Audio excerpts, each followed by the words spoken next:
Hello everyone. In this video, we will fix Microsoft Store pending download stuck forever. First, open Windows Settings and go to Apps and then Installed Apps. Search for Microsoft Store, click the three dots and open Advanced Options.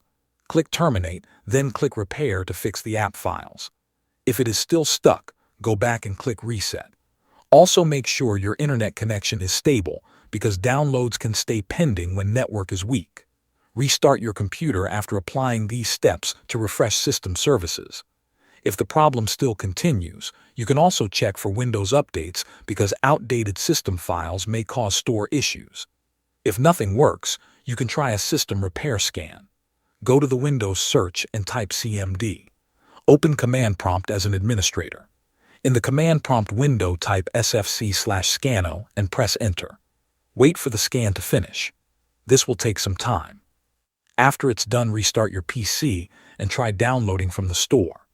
These methods usually fix the pending download stuck problem in Microsoft Store. Thanks for watching.